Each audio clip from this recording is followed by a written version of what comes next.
तो हजारों बार कोई मंत्र का जाप हम करें और एक बार राधा कह दें तो वो राधा मंत्र जो है वो ज्यादा प्रभावशाली है। राधा नाम जो है वो मंत्र से भी ज्यादा प्रभावशाली है। किशोरी जी को कैसे प्राप्त कर पाते हैं लोग?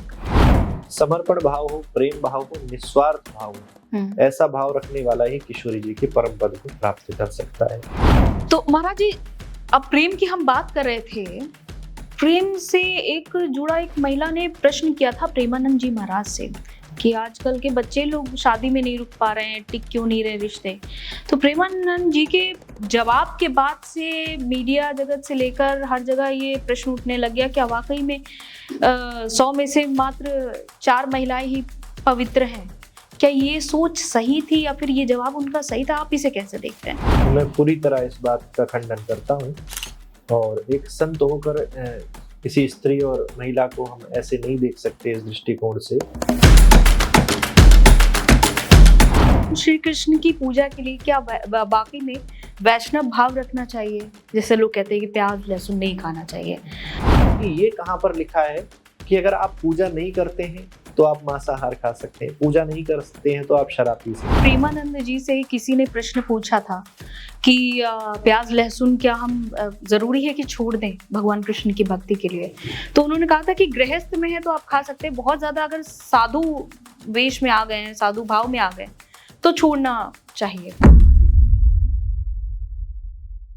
नमस्कार, स्वागत है आपका clear cut with Anjali Rajawat में। राधे राधे। जहां प्रेम है वहां श्री कृष्ण है और जहां श्री कृष्ण है वहां भक्ति अपने आप उमड़ आती है। और आज हमारे पॉडकास्ट में एक ऐसे वक्ता हैं जिन्होंने भगवान श्री कृष्ण की लीलाओं को अपने जीवन में उतारा है। एक ऐसे कथावाचक हैं जो मथुरा की धरती से जुड़े हुए हैं और उनकी बातों में बहुत सारी अनूठी कहानियां भी आपको सुनने को मिलेंगी। तो जैसा कि आज हमारे साथ पॉडकास्ट में बात करने के लिए डॉक्टर शिवम साधक जी महाराज जुड़े हुए हैं जो खुद भागवत कथा वाचक हैं। और राधे राधे से शुरुआत करते हैं महाराज जी। राधे राधे। सबसे पहले तो आपसे यही जानना चाहूंगी कि आप बहुत कम उम्र से ही सेवा कर रहे हैं, कथा वाचन कर रहे हैं, तो कब से ठाकुर जी की भक्ति में आप लीन हुए? किस उम्र से? मेरा परम सौभाग्य है कि मैं सनातन परिवार में मेरा जन्म हुआ है, हिंदू धर्म में। साथ ही मेरा एक संत के घर में जन्म हुआ है। मेरे पूज्य पिता श्री ब्रह्मलीन संत श्री शिवानंद साधक जी महाराज हैं और जन्म से ही जो खेलने कूदने की उम्र है उस आयु में हमने ठाकुर जी के सुंदर सुंदर कीर्तन, श्लोक और चौपाइयों को सुना। तो ये माना जाए कि जन्म से ही ठाकुर जी से प्रेम हो गया, क्योंकि ठाकुर जी को देखकर इतना प्रेम नहीं हो सकता जितना सुनकर हो सकता है। दर्शन की बात करें तो पांडवों से ज्यादा दर्शन कौरवों को रोज होते थे युद्ध में, क्योंकि अर्जुन को तो ठाकुर जी की पीठ दिखती थी लेकिन कौरव तो मुख देखते थे। लेकिन उनकी बुद्धि नहीं बदली क्योंकि उन्होंने श्री कृष्ण को सुना नहीं था, लेकिन अर्जुन ने गीता के माध्यम से ठाकुर जी को सुना था। ऐसी बचपन से हमने ठाकुर जी की सुंदर लीलाओं को, कथाओं को पूज्य पिताश्री और परिवार के सदस्यों के द्वारा सुना। तब से ही ठाकुर जी से कब प्रेम हो गया पता ही नहीं चला। जैसे कि राधे राधे से हमने शुरुआत की और कहते हैं कि राधा नाम जपना ही अपने आप में सबसे बड़ा मंत्र है। लोग कहते हैं कि हमने राधा नाम लिया और मेरे सारे काम बन जाते हैं। तो ये असल में किसकी कृपा होती है? स्वयं राधा रानी कृपा करती हैं या ठाकुर जी उस व्यक्ति के ऊपर कृपा करते हैं? ठाकुर जी से भी ऊपर अगर कोई है तो हमारे ब्रजवासी कहते हैं किशोरी जी। ठाकुर जी भी किशोरी जी के सेवक हैं, ऐसा मानते हैं। एक प्रेम का भाव आता है कि जो किशोरी जी कहती हैं वो ठाकुर जी करते हैं। तो जिस पर किशोरी जी की कृपा हो गई उस पर ठाकुर जी की कृपा ना हो ऐसा तो पॉसिबल ही नहीं है। तो हजारों बार कोई मंत्र का जाप हम करें और एक बार राधा कह दें तो वो राधा मंत्र जो है वो ज्यादा प्रभावशाली है। राधा नाम जो है वो मंत्र से भी ज्यादा प्रभावशाली है, ऐसा बहुत से महापुरुष सुनाते हैं। कई जगह वर्णन भी इसका आता है। तो अगर हम किशोरी जी का नाम लेते हैं, वृंदावन देखो ठाकुर जी की भूमि है और ठाकुर जी नित्य वहां लीला करते हैं, कलयुग में प्रत्यक्ष प्रकट हुए हैं। लेकिन वृंदावन में जय श्री कृष्णा कीर्तन नहीं होता है। कोई भी चलते फिरते राधे राधे करता है, रिक्शे वाला भी, चलने वाले भी, सब राधे राधे। क्यों? क्योंकि उन किशोरी जी की कृपा से ही वृंदावन वास लोगों को मिला है। इसलिए राधा रानी का नाम लेने से श्री कृष्ण भी कृपा करते हैं और किशोरी जी भी कृपा करते हैं। किशोरी जी को कैसे प्राप्त कर पाते हैं लोग? क्योंकि कई लोग ठाकुर जी के आराधना करते हैं, उनकी सेवा करते हैं, लेकिन कई लोगों को किशोरी जी की कृपा प्राप्त भी नहीं हो पाती है। कृपा प्राप्त तो अपना अपना सबका भाव है। प्रेम और समर्पण से ही हम किसी की भी कृपा को प्राप्त कर सकते हैं, चाहे ठाकुर जी हो चाहे किशोरी जी हो। और किशोरी जी हमें एक पात्र देती हैं जिसमें हम भगवान की कृपा को एकत्रित कर सकते हैं। हम वृंदावन आ गए ठाकुर जी से मिलने के लिए, दर्शन करने के लिए, और ठाकुर जी अनवरत कृपा बरसा रहे हैं। लेकिन कोई पात्र तो हो। हम मंदिर में गए, वहां पर हमें शहद का प्रसाद मिला, तो हम किस चीज में लेंगे? कोई बर्तन धोना आदि होना चाहिए। उसी प्रकार से किशोरी जी पात्रता प्रदान करती हैं।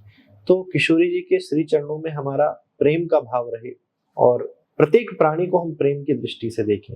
अभी क्या नेचर है व्यक्ति का कि जब तक काम बन रहा है, जब तक संबंध वो निभा रहा है, काम बनना बंद हो गया तो अब इसकी मुझे जरूरत नहीं है, कोई बात नहीं है। तो ऐसा भाव जिसके अंदर है वो कभी किशोरी जी का प्रिय नहीं हो सकता। समर्पण भाव हो, प्रेम भाव हो, निस्वार्थ भाव हो, ऐसा भाव रखने वाला ही किशोरी जी के परम पद को प्राप्त कर सकता है। आचरण अच्छा रखे, निरंतर किशोरी जी के नाम का जप करे, दर्शन करे ठाकुर जी का। लेकिन मथुरा के लिए भगवान श्री कृष्ण क्या है? पूरे ब्रजमंडल के लिए ही हमारे श्री कृष्ण प्राण है। जिस प्रकार से ये सुंदर शरीर है प्रत्येक व्यक्ति का, लेकिन वो कब तक काम का है? जब तक उसमें प्राण है। प्राण निकल गए तो वो किसी काम का नहीं।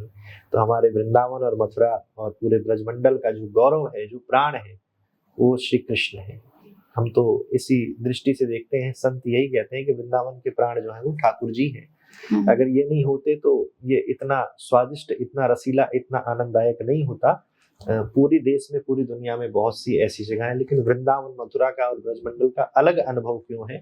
क्योंकि यहाँ के प्राण श्री कृष्ण है। तो सब ब्रजवासी ठाकुर जी को अपने और ब्रजमंडल के प्राण के रूप में देखते हैं। कोई श्री कृष्ण को भगवान के रूप में देखता है, कोई भाई के रूप में, कोई सखा के रूप में, कोई गुरु के रूप में देखता है। आप किस रूप में देखते हैं? मैं तो लोगों से भी निवेदन करता हूँ कि भगवान से, भगवान के अलावा हमें एक रिश्ता तो जरूर कोई ना कोई जोड़कर रखना चाहिए। तो भगवान क्या हो गए? हमारे स्वामी हो गए, हम क्या हो गए? सेवक हो गए। कई बार स्वामी और सेवक के बीच का डिफरेंस ऐसा होता है कि हम अपनी सारी बातें नहीं रख पाते हैं। एक संबंध सबसे जरूरी है। दो संबंध है मेरे तो ठाकुर जी से। स्वामी का तो है ही है, एक है गुरु का और एक है सखा का। व्यक्ति गुरु से भी कुछ नहीं छिपाता और छिपाना भी नहीं चाहिए, और सखा के आगे वो चाहकर भी छिपा नहीं पाता। कितना भी अंदर से परेशान है, लेकिन उसका जिगरी दोस्त अगर मिल गया उसे, तो वो रो भी देगा उसके आगे, मैं इस चीज से बहुत परेशान हूँ, अंदर ये चल रहा है, ये पैसे की प्रॉब्लम है, ऐसा है। यहाँ तक कि वो अपने पिता से भी वो बात शेयर नहीं कर सकता जो बात अपने सखा से कर सकता है। मित्र से भी ऊपर का संबंध है सखा। मित्र को भी हम, एक फ्रेंड को भी फॉर्मेलिटी का संबंध देखते हैं, कभी मिल गए, कुछ हो गए, लेकिन सखा क्या है कि जो हम दूर भी हैं, जैसे ठाकुर जी और सुदामा जी का संबंध है कि दूर भी रहते हैं, लेकिन द्वारिका में जब मिलन हुआ दोबारा, तो ऐसा लगा नहीं कितने वर्ष बाद मिलन हो रहा है, ठाकुर जी दौड़ कर चले गए, हृदय से लगाया। तो वो सखा है कि जिसके संग कितनी भी दूर रहे, लेकिन हम हमेशा उसके संग रहे। एक चीज है साथ रहना और एक चीज है संग रहना। एक छत के नीचे रहकर भी लोग साथ रहते हैं लेकिन संग नहीं रहते, और बहुत दूर रहकर भी लोग जो है साथ न रहते हुए भी संग रहते हैं। तो मेरा तो प्रिय संबंध यही है, गुरु और सखा। तो सखा तो आप मानिए स्वामी के साथ साथ, और अपने हृदय की जो पीड़ा है, जो भाव है, जो प्रसन्नता है, जो दुख है, वो सब ठाकुर जी के सामने अर्पित कर दीजिए। और वो जब ही होगा जब सेवक और स्वामी के डिफरेंस को कभी कभी खत्म कर दिया जाएगा। वो कहते हैं ना कि मित्र अगर अच्छा है, उसकी संगति अच्छी है, तो हम अच्छे रास्ते पर चल पड़ते हैं। गलत अगर संगति है तो वो गलत रास्ते पे भी, लेकिन हमें अगर सखा के रूप में आप देख रहे हैं तो गलत रास्ते पे भी कभी नहीं आपको जाने दिया। प्रमाण के रूप में महाभारत मिलती है कि श्री कृष्ण का संग पांडवों को मिला तो इतने कौरव समाप्त हो गए, धर्म का संग मिला इतने कौरव समाप्त हो गए। उन्होंने अधर्म का संग पाया और सलाहकार शकुनी मामा को चुना तो सब समाप्त हो गए। तो सबसे महत्वपूर्ण है हमारे जीवन में कि हमारा सलाहकार कौन है। हमारे सबसे सुंदर सलाहकार हैं हमारे माता पिता।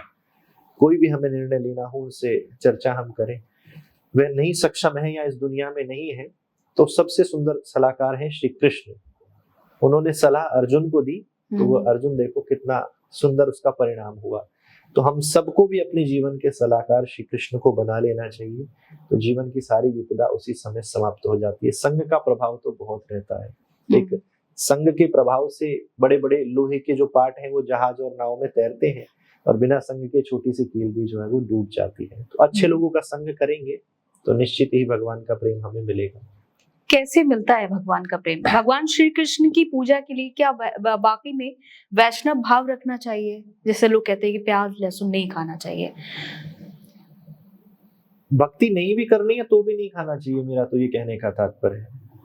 लहसुन प्याज की बात कर रहे हैं, अब थोड़ा और ऊपर जाए तो मांसाहार की बात होगी, मदिरा की बात होगी। तो बहुत से लोग मुझसे प्रश्न करते हैं कि अगर हम भगवान की पूजा करते हैं तो क्या हमें मांसाहार भोजन छोड़ना चाहिए, लहसुन प्याज नहीं खाना चाहिए, शराब नहीं पीनी चाहिए। मैंने कहा कि ये कहाँ पर लिखा है कि अगर आप पूजा नहीं करते हैं तो आप मांसाहार खा सकते हैं, पूजा नहीं करते हैं तो आप शराब पी सकते हैं। बोले क्या मतलब है? मैंने कहा ये शरीर है, ये जो जन्म है, इसे मानव मनुष्य कहा जाता है। तो मनुष्य का क्या मतलब है? सिर्फ 2 हाथ पैर मुख आंख नाक, सोना जगना खाना पीना, यही मनुष्य का कर्तव्य नहीं है? ये तो एक पशु भी कर रहा है। पैसे कमाना, एक गधा भी पैसे कमा रहा है वजन ढो करके। तो सिर्फ यही किया तो मानव बनकर कोई फायदा नहीं हो। भगवान ने मानव इसलिए बनाया है कि हम अपनी आदतों को सुधारें। एक पशु रोज सुबह स्नान करना चाहे नहीं कर सकता, एक पशु ब्रश करना चाहे नहीं कर सकता, मनुष्य कर सकता है और करना भी चाहिए। तो हमें भगवान की भक्ति को प्राप्त करना है तो सबसे पहले आहार की शुद्धि बहुत जरूरी है, और नहीं भी करना है, सिर्फ मानव ही बनना है तो भी आहार की शुद्धि, आचरण की शुद्धि बहुत जरूरी है। लहसुन प्याज को एक औषधि के रूप में देखा जाए तो बहुत अच्छी चीज है। कई दवाइयों में भी, आयुर्वेद में भी इसका पाया जाता है। लेकिन क्या हम औषधि को रोज खाते हैं? दवाई तो जरूरत पड़ने पर खाई जाती है, तभी वो काम करती है। उस औषधि को अगर रोज खाया जाए तो वह नुकसान करने लगेगी। कोई भी मेडिसिन है जरूरत से ज्यादा। उसी प्रकार से इसकी प्रवृत्ति तामसिक है। इसका सेवन करके व्यक्ति ना अपने मन पर बहुत ज्यादा काबू नहीं पा सकता, बहुत ज्यादा वह विचलित हो जाता है, एक तामसिक प्रवृत्ति हो, शांत नहीं रह सकता, अशांत सा रहता है।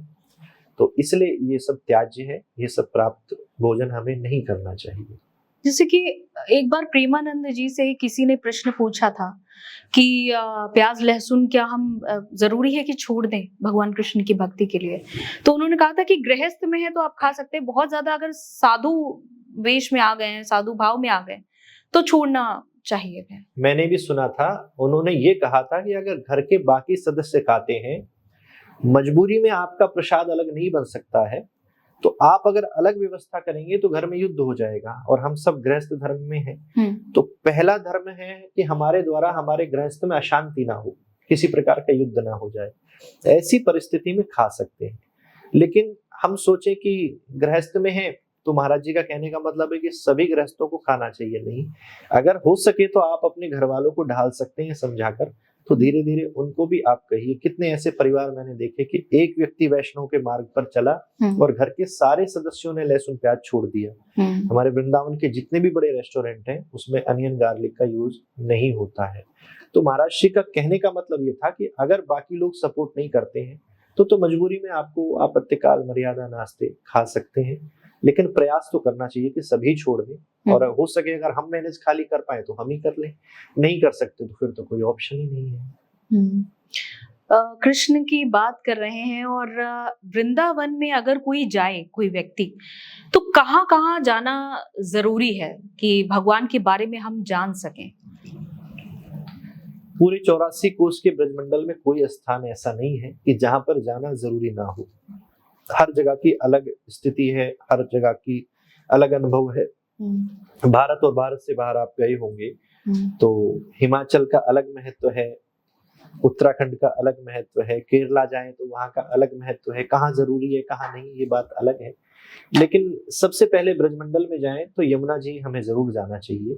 अब वो आप कहीं पर भी चले जाएं, वृंदावन में जाएं अगर यमुना जी केशी घाट पर, तो कुछ देर वहां आप शांति से बैठ जाएं और यमुना को स्पर्श करके जो वायु आपको स्पर्श करेगी, एसी की शीतलता में भी यहाँ आपको इतनी शांति नहीं मिल रही होगी जितनी यमुना जी की उस वायु में आपको मिलेगी। ऐसा लगेगा कि साक्षात श्री कृष्ण ही वायु रूप में आकर हमें स्पर्श कर रहे हैं। और फिर बांके बिहारी हमारे ब्रजमंडल के राजा हैं, उनका दर्शन करना चाहिए। श्री राधा रमण लाल जी हैं, श्री राधा वल्लभ लाल जी हैं।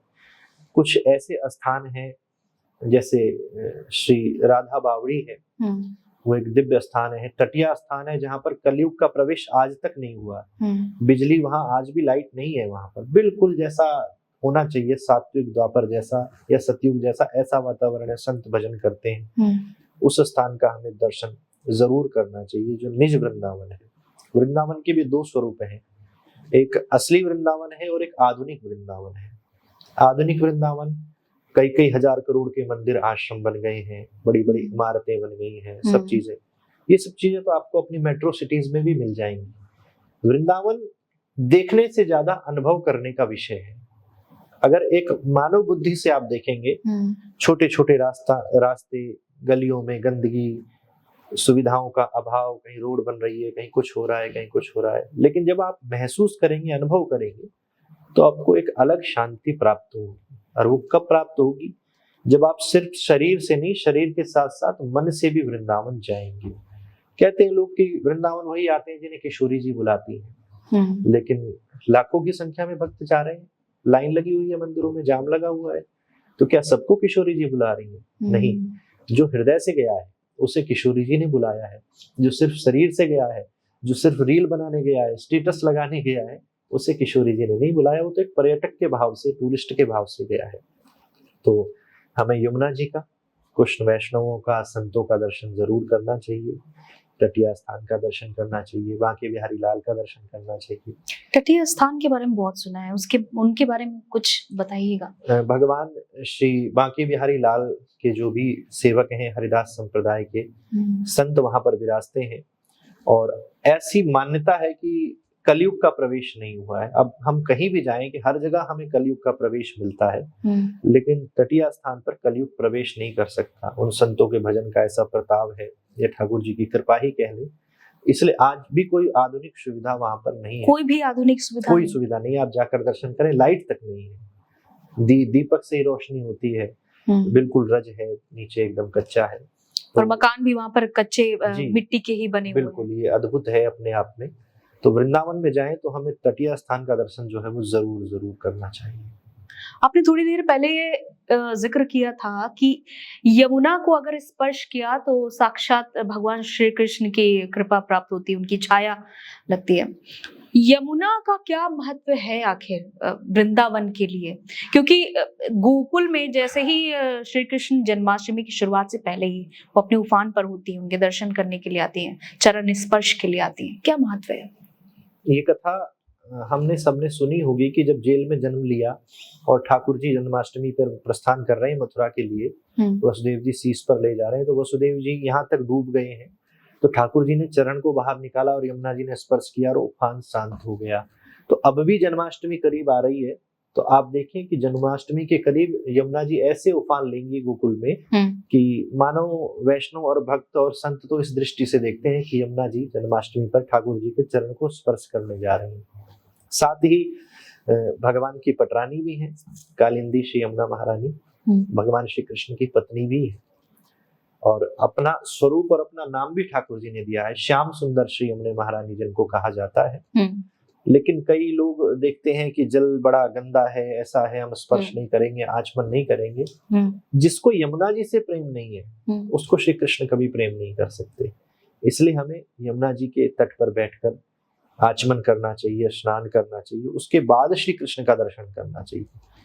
उसके बाद अगर हम दर्शन करते हैं तो उतनी भीड़ में, धक्के में हो सकता है हम श्री कृष्ण को ठीक से ना निहार पाए, लेकिन यमुना स्नान करके अगर हम गए हैं दर्शन करने तो श्री कृष्ण उतनी भीड़ में भी हमको निहार लेते हैं। दो चीजें हैं ना, एक हम किसी बड़ी व्यक्ति को जानते हैं, हम प्राइम मिनिस्टर को जानते हैं, बच्चे को भी पता है कौन है।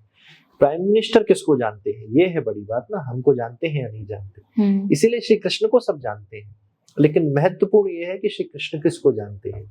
तो जो यमुना जी से प्रेम करता है उसको श्री कृष्ण जानते हैं। तो हम, और वर्ण उनका गहरा भी है थोड़ा, और जगह की यमुना को हम देखें और वृंदावन की ब्रिज की यमुना को देखें तो थोड़ा वर्ण उनका गहरा है। संतों का यही भाव है कि ठाकुर जी अभी स्नान करके निकले हैं इसमें से, और जैसा ठाकुर जी का श्याम वर्ण है, अपना ही वर्ण उन्होंने यमुना जी को दिया है, इसलिए वो श्याम सुंदर कहलाती है और अपने जैसा ही उनको बना दिया है। जैसे आप शुरू में जिक्र कर रहे थे थोड़ी देर पहले कि लोग जा रहे हैं वहां पर वृंदावन में बहुत बड़ी संख्या में, लेकिन कहीं पर मैंने पढ़ा और सुना कि जिन पर ठाकुर जी की कृपा होती है, राधा रानी कृपा होती है, वो ही पूरा वृंदावन घूम पाते, नहीं तो अगर गए तो बाकी बिहारी तक ही सीमित रह जाते हैं। बिना किशोरी जी की कृपा के वृंदावन जाना तो दूर की बात, वृंदावन जाने का विचार भी हमारे मन में नहीं आ सकता। जब किशोरी जी कृपा करती हैं तब विचार होता है दर्शन की दृष्टि से, आनंद की दृष्टि से जाने का। प्रदर्शन की दृष्टि से आप कभी भी जा सकते हो, लेकिन दर्शन और आनंद की दृष्टि से जाना है तो किशोरी जी की कृपा जो है वो बहुत जरूरी है। और मैं तो ये भी कह रहा हूँ कि जिन्हें इस बात के बारे में नहीं पता है और वृंदावन जाने का मन है या वृंदावन के लिए वो निकल चुके हैं, तो उनको बिल्कुल रास्ते में प्रार्थना करनी चाहिए किशोरी जी से कि ऐसी कृपा करो कि हमें वृंदावन की अनुभूति हो, अनुभव हो। क्योंकि मैंने थोड़ी देर पहले भी कहा कि वृंदावन देखने का नहीं, समझने का विषय है। और बिना किशोरी जी की कृपा के देख सकते हो, समझ नहीं सकते। समझना है तो किशोरी जी की कृपा से ही आप समझ पाएंगे। वृंदावन समझने का विषय है तो एक प्रश्न भी आ रहा है, निधिवन, जिसके बारे में बहुत लोग उत्सुक रहते हैं कि निधिवन रात में नहीं जाना चाहिए। आज भी इस कलयुग में भी ठाकुर जी अपनी नित्य लीला ब्रजवासी गोपियों के संग निधिवन जी में करते हैं। किशोरी जी भी पधारती हैं वहां पर। बहुत से लोगों ने तर्क की दृष्टि से प्रयास किया वहां पर जाकर देखने का, समझने का, तो वह लोग दुनिया को बताने लायक नहीं रहे, या तो समाप्त हो गए, ठाकुर जी के चरणों में समा गए। वहां पर उनकी समाधियां भी सबकी बनी हुई हैं। तो जिसके मन में संदेह है वह सुबह सुबह निधिवन जी में जाकर देखे। वहां का जो मुख्य मंदिर है वह जब रात को ठाकुर जी को शयन किया जाता है तो सुंदर बिस्तर लगता है, जल रखा जाता है और कुछ प्रसाद। और सुबह जब मंदिर के पट खुलते हैं तो बिस्तर ऐसा लगता है जैसे कोई सोया है, जल भी ठाकुर जी ग्रहण करते हैं। तो निश्चित आज भी ठाकुर जी वहां पर लीला करने आते हैं रात में। निकुंज की जो लीला है ठाकुर जी की वो रात्रि की ही है, और महाराष्ट्र की जो विशेष लीला है वो रात्रि में ही संभव है। भगवान ने एक नई रात्रि का निर्माण किया था। तो वहाँ पे जितने भी वृक्ष हैं वो सारी गोपियां हैं, वो रात में फिर से जागृत हो जाती हैं। निश्चित, इसमें कोई भी संदेह नहीं है। विश्वास की दृष्टि से हमें जाना चाहिए और दिन में उस रज को, उस वृक्षों को, सबको प्रणाम करना चाहिए कि वो कितने सौभाग्यशाली हैं कि जिस पर साक्षात श्री कृष्ण आकर के लीला करते हैं। तो निधिवन जी के बारे में जो भी रहस्य, जो कुछ भी आपने सुना है वो 100% फैक्ट है, सत्य है। और आज भी ठाकुर जी वहां पर लीला कर रहे हैं। कई लोग जाने का अगर प्रयास भी करें तो या तो पहुंच नहीं पाते, अगर पहुंच भी गए तो कहते हैं उनकी मृत्यु हो जाती है। हो गई है। मैंने अभी समाधियों की बात करी, वो उन्हीं लोगों की समाधियां वहां पर बनी हुई हैं जिन्होंने तर्क की दृष्टि से वहां पर जाने का प्रयास किया या देखना चाहा कि रात में क्या होता है ऐसा। कई लोगों ने कैमरा लगा कर ट्राई किया तो उस समय रात्रि में कैमरा उनका नहीं चल पाया, कुछ नहीं कैद हुआ या बिल्कुल बंद हो गया। तो मृत्यु जिन लोगों की हुई है उनकी समाधि बनी है। तो इस दृष्टि से हमको बिल्कुल भी नहीं जाना चाहिए। ठाकुर जी की लीला स्थली है तो उसे एक निज ही रहने दें, ठाकुर जी को आनंद लेने दें। हम लोग तो प्रयास करते हैं कि बिल्कुल जितना डिस्टरबेंस हो सके, लेकिन हमारे वृंदावन वासी डिस्टरबेंस से ज्यादा ठाकुर जी के आराम की चिंता करते हैं। मंदिर इतनी देर खुलता नहीं है जितनी देर मंदिर के पट बंद रहते हैं। 7:30-8 बजे बिहारी जी खुलते हैं, 12 बजे बंद हो जाते हैं, फिर 5:30 बजे खुलते हैं, फिर 8:30-9 बजे बंद हो जाते हैं। तो अगर काउंट किया जाए तो दर्शन का समय कम है, विश्राम का ज्यादा है। क्योंकि उन सेवकों को, उन भक्तों को यह चिंता नहीं है कि कितने लोग दर्शन कर लें। और जगह ये मंदिर होता ना 24 घंटे खोल देते, भीड़ का वही खत्म है। भीड़ ज्यादा क्यों है? क्योंकि ड्यूरेशन कम है टाइम का। 24 घंटे दर्शन होंगे तो भीड़ अपने आप कम हो जाएगी, लेकिन फिर लाला को आराम कब मिलेगा, लाला को भोग कब लगेगा? तो उन सबको भीड़ की चिंता नहीं है, उन सबको ठाकुर जी के आराम की चिंता है, उसकी लीला की चिंता है। तो हमको भी ऐसा ही करना चाहिए, ठाकुर जी की लीलाओं की चिंता करते हुए आनंद से उसका अनुभव दिन में दर्शन करके लेना चाहिए और बिल्कुल भी उसमें व्यवधान नहीं डालना चाहिए। देश में सबसे ज्यादा लोग लला को भी पूजते हैं, या खास तौर पर ब्रजवासी, जैसे कि आपने बताया कि हमारे लिए प्राण है, लेकिन लोग मानते हैं ये तो ललो है हमारा, और ललो के पूरे ध्यान रखा जाता है, उनके भोग का पूरा ध्यान रखा जाता है। तो उनके अगर कुछ बाल लीलाओं का आप जिक्र करना चाहें, क्योंकि बाल लीलाएं उनकी बड़ी लोग चाव से सुनते हैं। कोई ऐसी बाल लीला बताना चाहें आप? श्रीमद् भागवत जी में बहुत सी लीलाओं का वर्णन है और उस लीलाओं को सुनकर ही सुखदेव जी अपनी मृत्यु को भूल गए हैं। उसमें माखन चोरी लीला है, या एक लीला है कि मैया रोज सुबह ठाकुर जी को जगावे और लाला उठे ना आए। तो एक दिन मैया गई और बोली, अरे लाला जल्दी ठाड़ो है जा, जल्दी ठाड़ो है जा। मैया सोवे दे वो भी। अरे दाऊ भैया सबरी गाय ने लेके चले गए। अब जैसे सुना गैया चरावे ले गए, मेरे बिना ठाकुर जी की तो नींद खुल गई तुरंत। दौड़ करके गए तो देखा कि दाऊ भैया बाहर बैठे हैं नंद बाबा के पास और सारी गैया बंधी हैं। क्रोध आयो, भैया तुमने हमसे झूठ कही है। क्रोध में इधर उधर भागने लगे और एक गैया के पास गए और दोनों सींगन को पकड़ लियो। और जैसे सींगन को पकड़ो, गैया को भी आनंद आने लगो। गैया जो है शीश हिलाने लगी और गैया ठाड़ी है गई और खड़े है के चलते चलते शीश हिलाते हिलाते जाकर गोबर में ठाकुर जी को छोड़ दियो। ठाकुर जी पूरे गोबर में सम गए। तो ब्रजवासियों को सुख देने के लिए, आनंद देने के लिए ठाकुर जी ने ये सब लीलाएं करी हैं। और ब्रजवासी हमारे ये भी कहते हैं, आपने कहा कि लाला ही रही हो।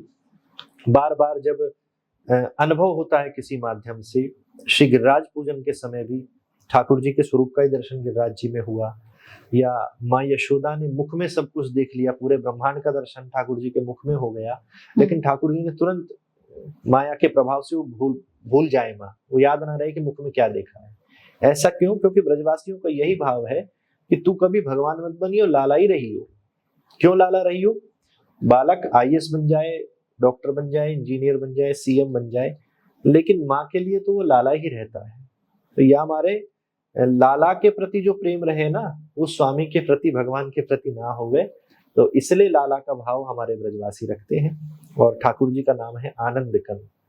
जन्माष्टमी आ रही है, सब गाएंगे अब, नंद घर आनंद भयो। ऐसो ना कहेगो कोई कि नंद घर लाला भयो, नंद घर कृष्ण भयो, नंद घर बेटा भयो। आनंद कहा है? आनंद को मतलब ही है कि जो सबन को बराबर प्राप्त हो गए। सुख क्या है? आपने पैसा लगाया, घर खरीदा, तो उसमें आपको सुख मिलेगा। लेकिन आनंद क्या है? वृंदावन में आनंद बरसता है। आप जाएं, कोई भी जाए, अरबपति जाए, गरीब व्यक्ति जाए, उसको बराबर ही आनंद मिलता है। तो उसी आनंद के स्वरूप में हमारे श्री ठाकुर जी हैं, जो सबको बराबर सुख और आनंद की प्राप्ति कराते हैं। तो ब्रजवासियों का वात्सल्य भाव है, जो एक माँ का पुत्र के प्रति होता है, और वो पुत्र के प्रति हो सकता है। जो भाव माँ का पुत्र के प्रति है, वो भाई के प्रति नहीं है, वो पति के प्रति नहीं है, वो पिता के प्रति नहीं है, जो पुत्र के प्रति है। तो यही भाव हमारे ब्रजवासियों का ठाकुर जी के प्रति है। इसलिए वो कहते हैं कि तू लालो ही रहे, भगवान ना बनियो कभी। जैसे आपने जिक्र किया नंद घर आनंद भयो जी। तो जब नंद घर आनंद भये थे, तो उस दिन के बाद से, उस रात्रि के बाद से अब तक श्री कृष्ण जन्माष्टमी का महत्व क्या है वहां पर ब्रजवासियों के लिए? हर वर्ष जन्माष्टमी जैसे जैसे निकट आती है, समस्त ब्रजवासियों को ऐसो लगे है कि अबई लाला का जन्म है होवे वारो है। ऐसो ना लगे कि हमारे लाला इतने वर्ष के हो गए हैं। क्योंकि बालक को जब जन्म होवे तो वास्तव में उत्सुकता अलग है, उस समय आनंद अलग है। जैसी सूचना मिली, अरे पुत्र हुआ है, बड़ी खुशी हुई। अगले वर्ष बड़े आनंद से व्यक्ति 1 वर्ष का हो गया जन्मदिन मनाता है। दूसरे वर्ष क्रेज कम होता है, फिर वो फॉर्मेलिटी के तौर पर जन्मदिन मनाता तो है, लेकिन जो आनंद उस समय हुआ था उससे, कि जब बालक ने जन्म लिया था, वो नहीं होता बड़े होने के बाद। इसीलिए ब्रजवासी यही मानते हैं कि ठाकुर जी का जन्मदिन नहीं है, इतने वर्ष के हो गए नहीं, आज ही जन्म हो रहा है। ऐसा उत्सव हम सबके मन में हो। और जैसी ब्रजवासियों को सूचना मिली थी कथाओं के अनुसार कि यशोदा जी के घर नयो मेहमान आए, वे वारो है, गर्भवती हैं, तो पूरे ब्रजमंडल में ये खुशी की लहर दौड़ गई कि हमारे यहाँ कोई नयो मेहमान आए, वे वारो है, क्योंकि वो आनंद है इसलिए। और सब अपनी अपनी तैयारियों में लग गए। 84 गज के लहंगे गोपियां सिलवाने लगी। जितने भी गोप ग्वाल थे वो नए नए वस्त्र आदि, बधाई के तौर पर दूध दही माखन सब लेकर मटकियों में जाने लगे नंद बाबा के यहाँ। तो वही भाव आज भी है। जब भी ऐसा उत्सव होता है जन्माष्टमी के समय, तो आसपास के ब्रजवासी उपहार लेकर जाते हैं गोकुल की ओर। विशेषकर रावल के लोग, जहाँ किशोरी जी का जन्म हुआ था, वहां से भी बधाइयां आती हैं गोकुल के लिए। और जब श्री राधा जी की अष्टमी आती है, किशोरी जी का उत्सव होता है जन्म का, तो फिर गोकुल के लोग वहां पर उपहार लेकर के जाते हैं। अपने अपने घरों को लोग ऐसा सजाते हैं कि हमारे यहाँ ही कोई बहुत बड़ा उत्सव है, हमारे यहाँ कोई बहुत बड़ा फंक्शन है, हमारे यहाँ ही पुत्र का जन्म हुआ है। तो सबको ऐसा लगता है, बड़ी बड़ी संख्या में भर करके वृंदावन आते हैं, क्रेज रहता है एक अलग ही। और विशेषकर बांके बिहारी लाल की बात करें तो वर्ष में एक दिन ही रात्रि में ठाकुर जी का दर्शन होता है, वो जन्माष्टमी के दिन। वर्ष में एक दिन ही ठाकुर जी की मंगला आरती होती है, वह भी सिर्फ जन्माष्टमी की रात्रि में होती है, अन्यथा बांके बिहारी लाल का दर्शन सुबह होने के बाद ही सबको होता है। तो उसका दर्शन करने की भी इच्छा ब्रजवासियों की और बाहर से देश विदेश से पधारे हुए भक्तों की बहुत रहती है। पूरी रात बिहारी जी, ऐसे हर मंदिर की अलग अलग मान्यता है, लेकिन हम ब्रजवासियों को तो लगता है कि हमारे यहाँ ठाकुर जी का जन्म है रहो, और वो उत्सव प्रारंभ होता है रात्रि से ही, कुछ जगह दूसरे दिन से, और फिर निरंतर कई दिनों तक वह पूरे गांव में सब जगह अपने अपने स्तर से उत्सव चलता है। जब बांके बिहारी मंदिर में और भगवान श्री कृष्ण की जन्मभूमि में जन्म होता है, तो वो जो उत्सव मैंने देखा है, मैंने तो अपनी आंखों से वो उत्सव देखा है, मतलब उस समय एक अलग ही अनुभूति होती है। ऐसा लगता है भगवान श्री कृष्ण स्वयं सच में प्रकट हुए हैं। तो क्या उस समय क्या भाव रहता है और किस तरह से उस समय पूजा की जाती है? जैसे देखो, उनको शहद से नहलाया जा रहा है, पंचामृत से नहलाया जा रहा है, तो कहते वो खाते रहते हैं, बीच बीच में लाला खाते रहते हैं। नहीं, आपने भाव की बात कही कि उस समय भाव ऐसा होता है कि एक सारे रोम खड़े हो जाते हैं, और एक बहुत, मतलब हम शब्दों से वर्णन नहीं कर सकते। ऐसा क्यों होता है कि श्री कृष्ण उस समय प्रकट नहीं होते, ये हम नहीं कह सकते। कलयुग में प्रकट होते हैं, तभी तो बिहारी जी प्रकट हो गए, तभी तो राधा रमन लाल, राधा वल्लभ लाल सब कलयुग में ही प्रकट हुए हैं। तो उनको प्रकट होने में समय नहीं लगता, लीला करने में नहीं लगता समय। और जो भी भक्त इस भाव से जन्माष्टमी पे जाता है, उसके हृदय में श्री कृष्ण प्रकट हो जाते हैं। आपने भाव की बात कही कि जब ठाकुर जी का जन्मोत्सव होता है तो एक अलग ही भाव होता है। हमारे रोंगटे खड़े हो जाते हैं, उछलने लगते हैं एकदम। इसी को आनंद की प्राप्ति कहते हैं। जब ठाकुर जी का जन्म हृदय में होता है ना, तो हमें अपनी सुध बुध याद नहीं रहती। 100 90 वर्ष के व्यक्ति इतना उछल उछल के डांस करते हैं, जो एक कदम भी अकेले नहीं चल पाते। कथाओं में भी जब नंद उत्सव होता है तो लोगों की यही स्थिति होती है, यही उस आनंद का उत्सव है। आपने कहा कि जब ठाकुर जी का अभिषेक होता है शहद से, पंचामृत से, तो ठाकुर जी उसको ग्रहण करते हैं। निश्चित ही अगर आपका भाव है तो वो ग्रहण करते हैं। और अगर शौक की बात करें तो जब ठाकुर जी हमारे छोटे से थे, थोड़े से बड़े भये, घुटवन घुटवन चल के घर के मंदिर पे पहुंचे, और श्री नंद बाबा शालिग्राम भगवान को अभिषेक कर रहे हैं, शहद चढ़ा रहे हैं, जल चढ़ा रहे हैं, पंचामृत, मिश्री, मिठाई, फल।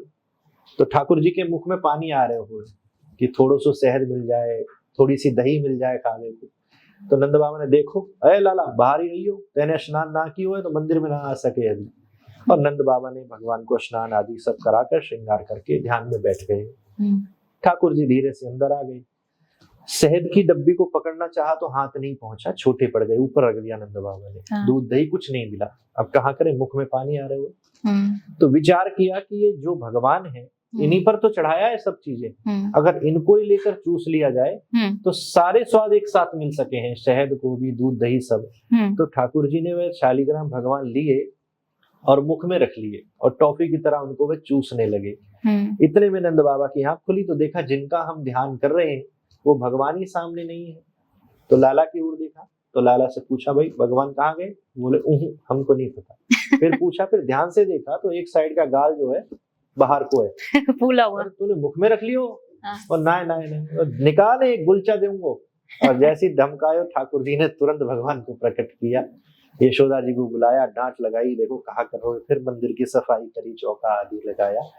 तो ठाकुर जी तो बचपन से ही आनंद लेते हैं इन सब वस्तुओं का। और भक्त का भाव अगर अभिषेक के समय है तो निश्चित ही वो अभिषेक के समय भी ग्रहण कर लेते हो, वो स्वीकार करें, वो ग्रहण करें, इसलिए तो वस्तु उनको समर्पित की जा रही है। तो अद्भुत है हमारी ब्रजमंडल की जन्माष्टमी का आनंद। ऐसा कभी लगता ही नहीं है कि ठाकुर जी का जन्म हो चुका है या इतने वर्ष के हो गए, आज ही जन्म है रहे हैं। इसी आनंद के साथ सबरे ब्रजवासी उत्सव का आनंद ले रहे हैं। मतलब 5000 साल बाद भी लगता है कि आज फिर से आज ही है रहे, अभी नन्हे से, मलूक से आज ही है रहे, बस तुरंत हो रहा है, और यही भाव रहता है। अच्छा, कभी आपने, जैसे आप बचपन की लीलाओं का जिक्र कर, कभी आपके जीवन में श्री कृष्ण की लीलाओं की अनुभूति हुई है कभी भी? ये बात कैमरे पर शेयर करने की तो नहीं है, लेकिन आपके इस कार्यक्रम से लोगों को प्रेरणा ही मिलेगी।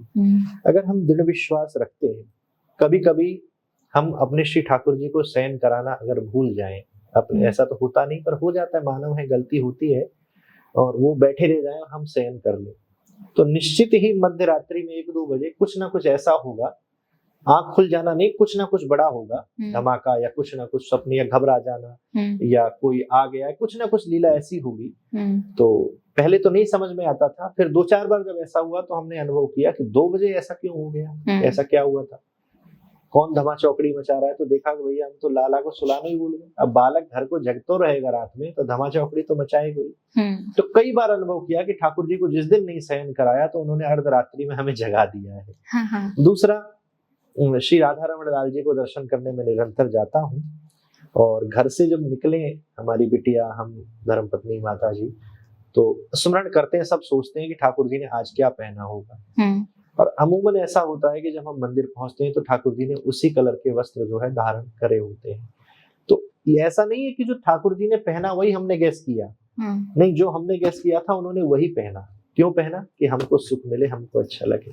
तो ऐसे बहुत से अनुभव है। कई बार उनका मन होता है कि पगड़ी नहीं पहननी है, तो कितने भी अच्छे से हम सजा कर रखें वह उसको टेढ़ा कर देंगे, उतार देंगे। अभी मैं कथा करके आया हूँ राजस्थान में, तो थी तो शिव कथा, लेकिन जो यजमान थे उनके ठाकुर जी विराजमान थे और पगड़ी पहन रखी थी, तो पगड़ी निकलेगी तो साइड में थोड़ी बहुत तिरछी हो जाएगी, ठाकुर ने उतार के दूर फेंक दी। कभी कभी मुरली फेंक देते हैं, नहीं मन होता रखने का। तो ऐसी स्थिति जब भी हो तो बार बार वो पगड़ी ना पहनाएं, उनका मन नहीं है। कई बार हमारा मन नहीं होता, ये नहीं पहनना, ये नहीं करना, ये नहीं खाना। तो ऐसी स्थिति अगर दृढ़ विश्वास है तो लीलाओं का अनुभव जीवन में ना हो ऐसा नहीं हो सकता। अगर आप उनको मूर्ति नहीं मानते हैं तो वो लीला का अनुभव आपको जरूर कराएंगे। वो चैतन्य है, मूर्ति नहीं है। बहुत सी ऐसी अनगिनत लीलाएं हैं जिनका वर्णन शब्दों से नहीं किया जा सकता, लेकिन आप भी जब अनुभव करना चाहेंगे, पूरा विश्वास होगा, प्रेम होगा, तो लीला की अनुभूति आपको जरूर होगी। जैसे मैं तो बचपन से रखती आ रही थी कान्हा जी को, मतलब उनकी जन्माष्टमी पे अकेले घर में मैं ही पूजा करती थी। ज्यादा तो इतना तो ज्ञान नहीं है, लेकिन जो बन पाता था वो करती थी। फिर अब जैसे शादी के बाद मैंने कान्हा जी को रखा, उनकी पूजा की, लेकिन तब मुझे पता नहीं था कि कान्हा जी की सेवा 5 बार की जाती है, भोग 5 बार लगाया जाता है। अब मुझे जब पता था तो भोग नहीं लगा पा रही थी काम के चलते किसी वजह से, तो जीवन में परिवर्तन होने लग गए मेरे। मतलब क्योंकि मुझे पता है, तब अनजान थी, जब पता है तो जीवन में अचानक से परिवर्तन होने लग गए। तो क्या जरूरी है कि आप 5 बार ही भोग लगाएं, उनको 5 बार दिन में सेवा करें, नहलाएं धुलाएं पूरा? अगर संभव है तो निश्चित ही करना चाहिए। 5 बार से ज्यादा 8 बार भोग का भी वो है। 56 भोग इसलिए लगाया जाता है कि 7 दिन और 7 रात तक श्री गोवर्धन पर्वत को ठाकुर जी ने उठा के रखा। तो माँ यशोदा को चिंता हुई कि हम तो 8 बार भोग लगाते हैं और 7 दिन तक इसने कुछ पाया ही नहीं, तो 7 दिन का भोग एक साथ लगाया जाए। तो काउंटिंग हुई तो 56, तब से 56 भोग लगने लगा। लेकिन आप गृहस्थ हैं, वर्किंग हैं, बिजनेस है या और भी कार्य अगर आप करते हैं तो जैसा समय जैसी अनुकूलता हो, हम लोग भी नहीं कर पाते हैं 5 बार, क्योंकि हम घर में ही नहीं रहते उतनी देर, ट्रेवल में है, कहीं है, कथा में है। तो ठाकुर जी के श्री चरणों में प्रणाम करके यही यथाशक्ति जैसी सेवा आप करवाना चाहो वैसी जीवन शैली हमारी बना दो। तो बाकी जितनी बार शरीर से कर पाए उतनी बार शरीर से करें, नहीं तो आप जहां भी रहें तो मन से करें। मन से सेवा की भी एक कथा आती है कि एक सेठ जी थे, वो बहुत कंजूस थे, तो लोगों ने कहा कुछ दान पुण्य कर लिया करो, अंत समय आ रहा है। तो एक सिक्का लेकर मंदिर में गई, भीड़ बहुत थी, लाइन लगी थी। ठाकुर जी के सामने पहुंचे और जैसे सिक्का खोला चढ़ाने के तो हाथ में पसीना आ गया। तो सेठ जी ने कहा सिक्का तो रो रहा है, हमसे बिछुड़ना नहीं चाहता, जेब में रख लिया। और वापस आए तो जिसने कहा था दान देने के लिए उसने पूछा कराए, बोले गया तो था, सिक्का रोने लगा। और कोई फ्री वाली सेवा बताओ? तो बोलो तुम ना सिर्फ मानसिक पूजा किया करो। और हमारे कई भक्तों की भी ऐसी आती है कि जो मानसिक सेवा करते हैं, तो वो रोज मानसिक सेवा करें कि अब मैं ठाकुर जी के आगे बैठा हूँ, स्नान करा रहा हूँ, दुग्ध पिला रहा हूँ, श्रृंगार कर रहा हूँ, वस्त्र पहना रहा हूँ। करते करते मन इतना लगने लगा कि कई कई घंटे बैठे रहे, पता ही ना चले। और एक दिन जैसी दूध भोग लगाया, हाथ से नहीं करा, बस आंख बंद करके सोच रहे हैं, चीनी डाली और थोड़ी सी ज्यादा चीनी डल गई। फिर विचार किया अरे दूध तो बहुत मीठा हो जाएगा, चीनी भी खत्म हो जाएगी, कंजूस व्यक्ति है, थोड़ी सी चीनी निकाल लेता हूँ। तो उसी सोच में वो चीनी निकालने लगा, और जैसे ही निकालने का प्रयास किया, साक्षात भगवान कृष्ण प्रकट होकर उसका हाथ पकड़ लेते हैं कि तूने मन से चीनी चढ़ाई है, तेरी जेब से तो नहीं जा रही, फिर भी तू नहीं मानता है। तो धन्य है ऐसी भक्ति भी, कि अगर हम सारे समय शरीर से सेवा नहीं कर सकते, तो जब हम शरीर से नहीं कर सकते, जैसे यहाँ बैठे हैं, तो आप कार्यक्रम प्रारंभ होने से पहले 2 मिनट ये स्मरण कर लें, हम ठाकुर जी को जल्दी से भोग लगा दें, हम श्रृंगार कर दें। पर ऐसा नहीं है कि आप घर में हैं तब भी मानसिक सेवा करें। जब पॉसिबल है तो शरीर से ही करें, लेकिन पॉसिबल नहीं है तो मानसिक सेवा भी ठाकुर जी ग्रहण करते हैं, ये बात निश्चित है। अब जैसे कि वृंदावन, जो कि कहा जाता है कि प्रेम की भूमि है, यहाँ पर लक्ष्मी नहीं बल्कि राधा रानी की ही चलती है कृपा, और राधा रानी प्रेम की देवी है। प्रवेश नहीं मिला, लक्ष्मी जी यमुना के पार बैठकर तपस्या कर रही हैं आज भी, तो उनको प्रवेश नहीं मिला है वृंदावन में। तो ऐसा क्यों है आखिर? मतलब लक्ष्मी जी का वहां पर वास नहीं है, प्रेम ही प्रेम है। जहाँ जीवन में ही आप संबंधों को देख लीजिए कि जिस संबंध का आधार लक्ष्मी हो जाएगी, धन हो जाएगा, उस संबंध में प्रेम नहीं रहेगा। फिर आप किसी से अपेक्षा करेंगे कि हमें धन कमा के दे, तो आप उसका सारा काम करेंगे, सेवा करेंगे। जिस दिन धन देना उसने बंद कर दिया, उस दिन भाई हमें तुमसे क्या काम, आप जा सकते हो। लेकिन एक माँ का भाव पुत्र के प्रति ऐसा नहीं है कि कमा के देगा तो ही मैं इसकी सेवा करूंगा। उसी प्रकार से वृंदावन प्रेम की भूमि है, जिसे कहते हैं निष्काम भक्ति, कि किसी कारण से हम आपकी पूजा नहीं करते, किसी कारण से हम आपकी सेवा नहीं करते, बस आप मेरे हो और मैं आपका हूँ, इसीलिए मैं आपको भजता हूँ। तो वृंदावन का एक नाम प्रेम नगर भी है, और यहाँ पर ऐसे ऐसे संत विराजते हैं जो ठाकुर जी की निष्काम भक्ति करते हैं। श्री उद्धव जी को भी प्रेम का पाठ जब पढ़ाना था तो ठाकुर जी ने वृंदावन ही भेजा, और गोपियों ने और किशोरी जी ने प्रेम का पाठ उनको पढ़ाया। तो ठाकुर जी के पास उद्धव जी पहुंचे, और ठाकुर जी ने कहा कि आ गए, तो ठाकुर जी का हाथ पकड़ा कि आप वृंदावन चलिए, वो गोपियां इतनी विरह में जल रही हैं। तो ठाकुर जी ने कहा नेत्र बंद करो। उद्धव जी ने नेत्र बंद किए, जैसे खोले तो प्रिया प्रीतम जी के संग सारी किशोरियां, सारी जो गोपियां थी, उनका दर्शन हो गया। तो बोले ये क्या है? बोले उद्धव, एक क्षण भी ऐसा नहीं है कि मैं ब्रजवासियों के और किशोरी जी के बिना रह सकूं, हमेशा उनके संग रहता हूँ। बोले फिर मुझे क्यों भेजा? बोले तू ज्ञानी तो बहुत था, लेकिन मैं ज्ञानियों को इतना प्रेम नहीं करता जितना प्रेमियों को करता हूँ। अच्छा। और प्रेम की पाठशाला है वृंदावन, इसलिए मैंने तुझे वृंदावन भेजा। बोले आप ही पढ़ा देते पाठ? बोले मैं नहीं, मेरे प्रेम का पाठ तो कोई मेरा प्रेमी ही पढ़ा सकता है, और वृंदावन में वास करने वाले भक्तों से ज्यादा प्रेम मुझे कोई नहीं कर सकता, इसलिए तू प्रेम की पाठशाला में पढ़कर आया है, आज से तू मेरा प्रिय हो गया है। इसलिए वृंदावन को प्रेम की भूमि कहा जाता है, जहाँ लक्ष्मी जी का वास नहीं है। लेकिन आज के समय में प्रेम की परिभाषा बदलती जा रही है। पूरे देश भर में देख रही हूँ, तलाक के मामले बहुत ज्यादा बढ़ चुके हैं, ब्रेकअप तो ऐसे बढ़ चुके हैं आज के युवाओं के बीच। ये क्यों है आखिर? इसकी वजह क्या है? क्या समझते हैं? उसको हम प्रेम नहीं कह सकते, कुछ लोग उसको कुछ और नाम देते हैं, कुछ लोग कहते हैं प्यार और प्रेम में ये फर्क है। तो आधुनिक भाषा में प्यार ही कह लीजिए, क्योंकि प्रेम जहाँ होता है ना, वहाँ कुछ लेने की इच्छा नहीं होती, वहाँ सिर्फ देने की इच्छा होती है। लेकिन जो संबंध टूट रहे हैं, चाहे डाइवोर्स हो रहे हैं, चाहे ब्रेकअप्स हो रहे हैं, वो क्यों हो रहे हैं? क्योंकि आप मेरे अनुसार नहीं चल रहे। लेकिन प्रेम की परिभाषा यही है ही नहीं कि आप मेरे अनुसार चलो।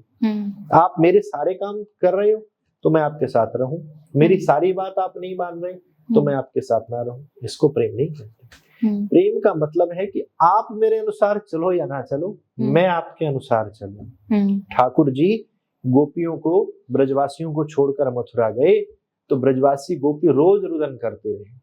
ऐसा नहीं था कि मथुरा वो चले गए उनके संग, ये छोड़ दिया, नहीं, उतना ही प्रेम करते रहे जितना वो संग रहने पर करते थे। तो प्रेमी का स्वभाव यही है कि आप मेरे अनुसार चलो या ना चलो, मैं आपके अनुसार चलूं। आपसे कुछ लेने का भाव नहीं है, मैं आपको क्या दे सकूं। लेकिन कितने संबंधों में ऐसा भाव है आज? जो लॉन्ग टर्म तक रिलेशनशिप निभ रही है, वो इसी कारण से निभ रही है कि जिसमें कोई स्वार्थ नहीं है। अन्यथा जो रिश्ते टूट जा रहे हैं ना, वो प्रेम नहीं है। वो तो सिर्फ जब तक आप उसके अनुसार चल रहे हो, उनकी बातों पर खरे उतर रहे हो, तब तक रिश्ता निभ रहा है। जिस दिन आपने बात मानना बंद कर दिया, उस दिन आप कौन, मैं नहीं जानता आपको। तो इसको हम प्रेम नहीं कह सकते जो रिश्ते रोज टूट रहे हैं। ये तो एक व्यापार वाला हिसाब हो गया कि जब तक सब ठीक चल रहा है तो ठीक है, ठीक नहीं भी चल रहा है तो भी मैं आपके अनुसार रहूं। ये प्रेम की परिभाषा है। जैसे श्री राधा कृष्ण का वर्णन होता है तो प्रेम, सबसे पहले जो बात आती है वो शब्द आता है प्रेम। तो आज के लोगों से जुड़े हुए कुछ सवाल हैं कि हस्बैंड वाइफ के बीच ईगो बड़ा होना चाहिए या फिर प्यार? हस्बैंड वाइफ का तो रिश्ता ही समर्पण का है। ईगो शब्द जहाँ आ गया वहां हस्बैंड वाइफ का, पति और पत्नी का संबंध ही नहीं रहा।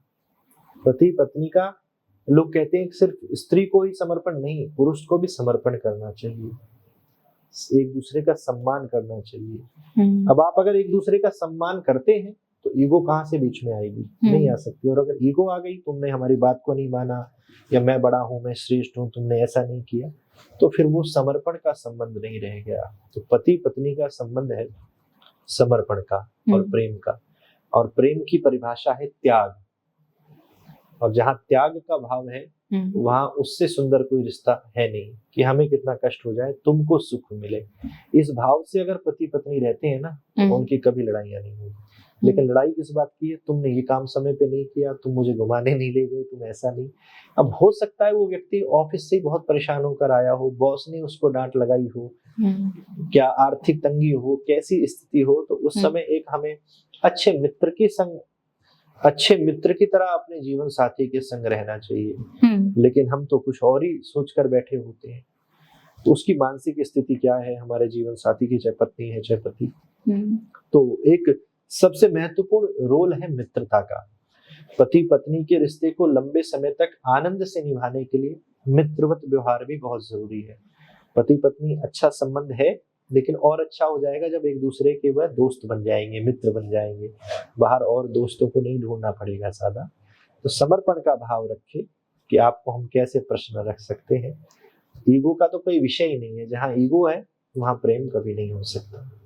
कई मैंने सुना था कि अब जैसे कि आप समर्पण की बात करें, प्रेम की बात करें, तो भगवान शिव और भगवान नारायण के बीच भी वही प्रेम और समर्पण का भाव दिखाई देता है। सेवक स्वामी सखा सिय पी के। राम जी शिव जी के सेवक हैं, शिव जी राम जी के सेवक हैं, राम जी शिव जी के सखा हैं, वह उनके सखा हैं, स्वामी हैं एक दूसरे के। तो ऐसा ही भाव प्रत्येक संबंध में हो। पति पत्नी के संबंध में तो बहुत ही जरूरी है। जहाँ दोनों के मन में ये भाव है वहाँ संबंध को कोई नहीं तोड़ सकता है। जैसे हम इस समर्पण की बात कर रहे हैं कि दोनों एक दूसरे के सेवक हैं, भगवान शिव और भगवान नारायण।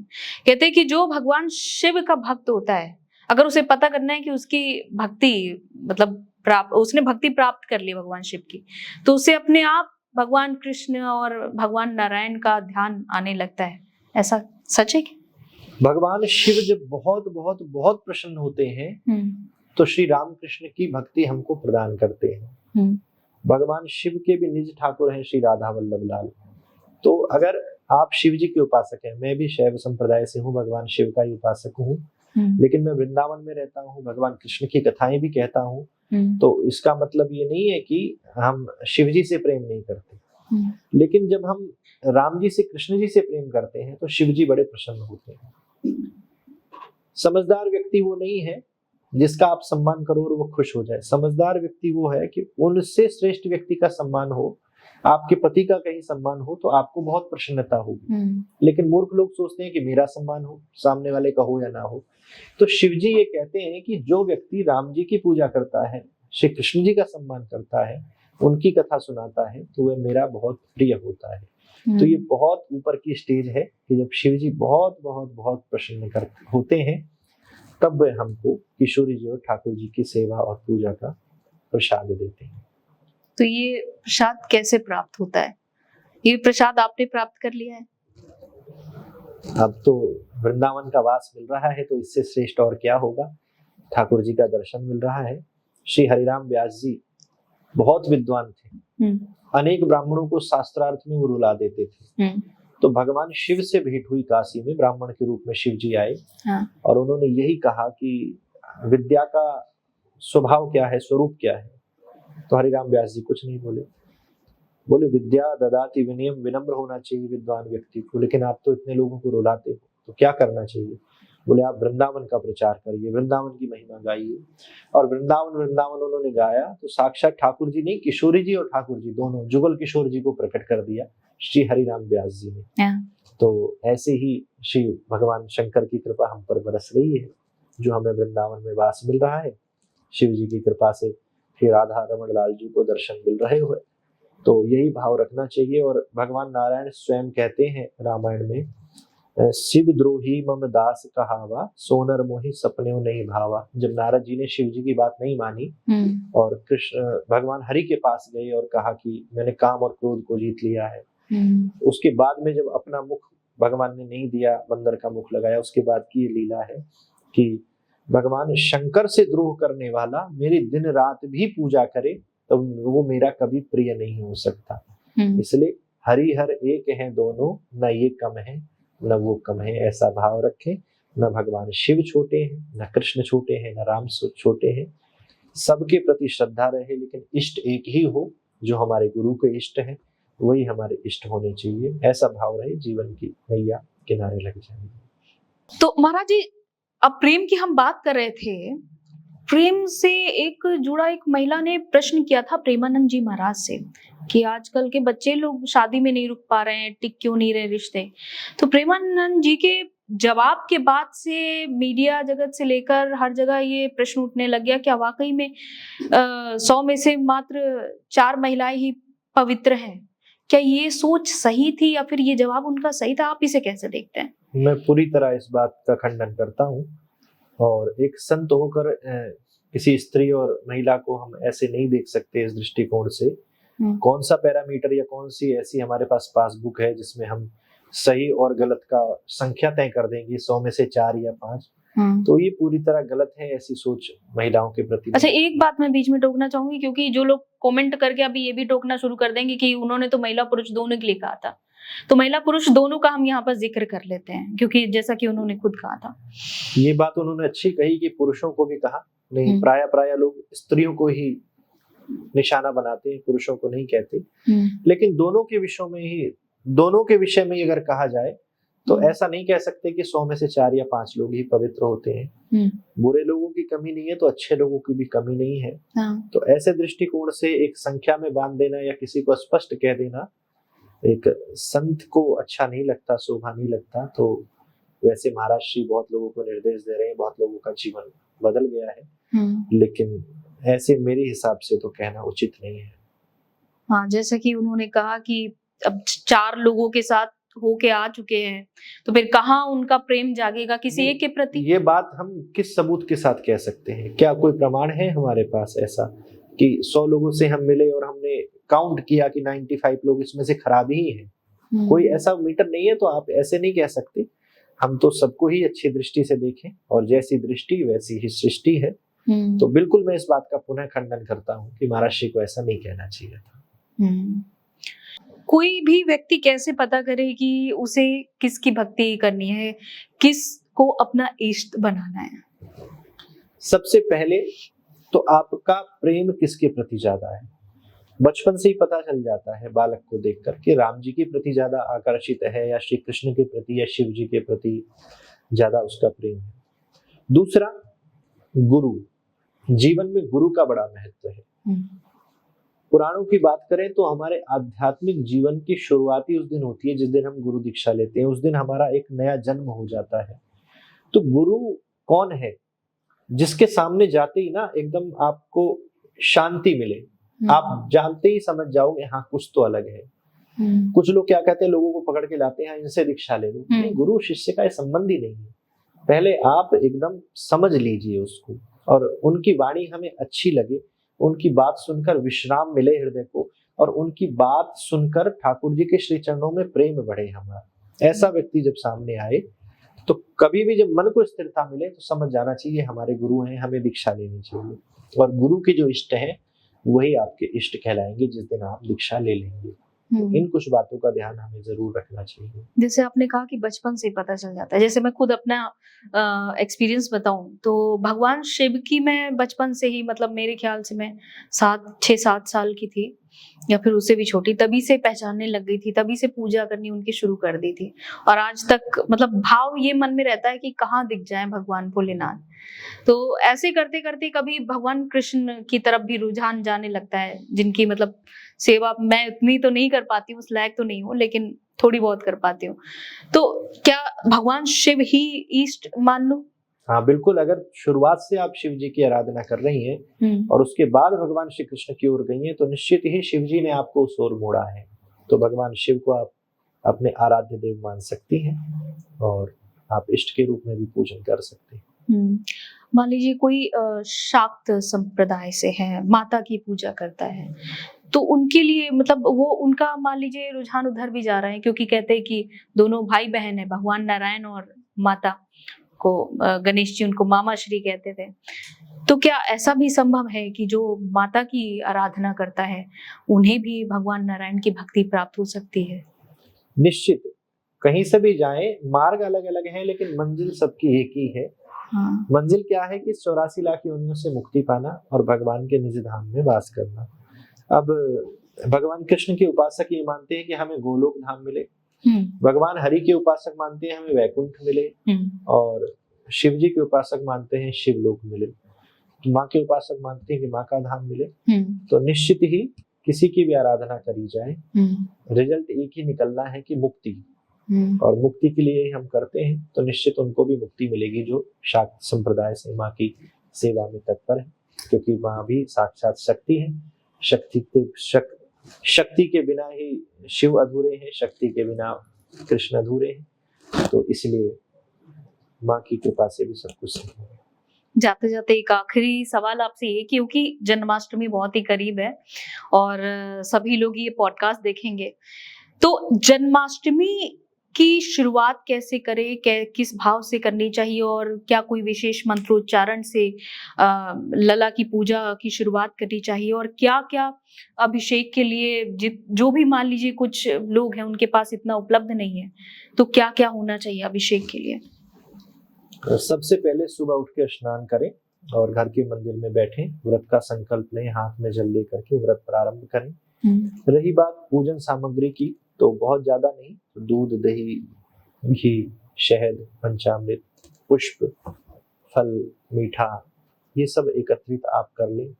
भोग के लिए सबसे प्रिय ठाकुर जी को माखन मिश्री है, और जितनी वस्तुएं आप ला सकें तो अच्छी बात है, लेकिन माखन मिश्री तो ठाकुर जी के भोग में जरूरी ही होना चाहिए।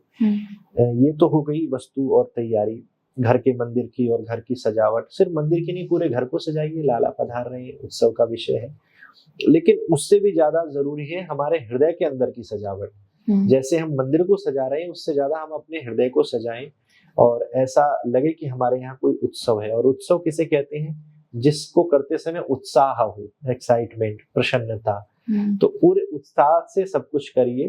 अब आप गृहस्थ हैं तो पूरी सनातन पद्धति के अनुसार सब कुछ करना तो पॉसिबल नहीं है, लेकिन जितना भी हो जाए वो पूरे उत्साह से हो, पूरे आनंद से हो। और लास्ट में रिजल्ट निकलता है कि भाव का भूखा हूं मैं, भाव ही एक सार है, भाव से भज ले मुझे तो भव से बेड़ा पार है। तो ये सब वस्तु आदि सब भगवान ने दी है, तो हम भगवान को चढ़ाकर क्या कर सकते हैं? ये वस्तुएं क्यों चढ़ाई जाती हैं? कि हमारा भाव है, भाव के रूप में हम इस वस्तु को हम चढ़ा रहे हैं, और भाव अगर प्रगाढ़ है तो ठाकुर जी अति शीघ्र प्रसन्न होकर आते हैं। खीरे में उनको वास कराइए, उसमें से प्राकट्य करिए 12 बजे, और खूब आनंद से उत्सव 12 बजे मनाइए, दूसरे दिन भी मनाइए। अब ये तो हो गया, इस विचार पे इस पर आपने अपना विचार रखा। जाते जाते आपसे यही प्रश्न है कि श्री कृष्ण की लीलाओं का आपने वर्णन बहुत अच्छे से किया। श्री कृष्ण जन्माष्टमी लोग मनाने वाले हैं घरों पर, जो गृहस्थ लोग हैं वो श्री कृष्ण जन्माष्टमी को कैसे मनाएं? सबसे पहले सुबह उठकर स्नान करें, पवित्र वस्त्र पहने, घर के मंदिर में जाकर हाथ में जल लेकर व्रत का संकल्प करें और पूरे दिन व्रत रहे। घर का श्रृंगार, मंदिर का श्रृंगार ऐसे करें कि जैसे कोई घर में बहुत बड़ा उत्सव है, कोई संसारिक उत्सव होता है, बर्थडे बच्चे का होता है, तो हम कितनी तैयारियां करते हैं। तो ये तो हमारे सखा, स्वामी, पिता, पुत्र सबका जन्म उत्सव है, तो हमें घर को सजाना चाहिए पूरे उत्साह के साथ। पूजन सामग्री की बात करें तो सबसे प्रिय भोग माखन मिश्री ठाकुर जी को है, दूध भोग है, जरूर होना चाहिए। अभिषेक के लिए शहद, पंचामृत, दूध, दही, घी आदि ये सब चीजें होनी चाहिए, और फल, मिठाई और खीरे में ठाकुर जी को विराजमान कर दें 12 बजे से पहले, और फिर उसमें से प्रकट करें, फिर अभिषेक करें। और फिर सबसे महत्वपूर्ण चीज है उत्साह। कोई भी उत्सव है उसका आनंद आपके उत्साह के ऊपर है। घर में शादी है, ढोल बज रहे हैं, लेकिन आपका मन प्रसन्न नहीं है तो आपको उत्साह नहीं होगा। तो ऐसा उत्साह हो कि ऐसा लगे कि साक्षात श्री कृष्ण हमारे घर ही पधारे हैं, हमारे यहाँ प्रकटे हैं। ऐसे उत्सव के साथ हम आनंद लें और फिर दूसरे दिन और आनंद से रात्रि में भी उत्सव मनाएं। दूसरे दिन भी उत्सव की नंदघर पूरे ब्रजमंडल में दूसरे दिन से ही उत्सव शुरू हुआ था। रात्रि में तो ठाकुर जी पधारे थे, सुबह पता चला था। तो दूसरे दिन से आनंद से उस उत्सव हो, लाला की छठी मनाएं 6 दिन के बाद, और रोज नए नए उत्सव नए नए प्रकार से श्रृंगार करें। सारा खेल हमारे हृदय के अंदर के उत्साह का है। तो घर का, मंदिर का श्रृंगार तो हो, साथ ही हमारे हृदय का भी श्रृंगार हो जाए और हमारे जीवन में आनंद और प्रसन्नता आए।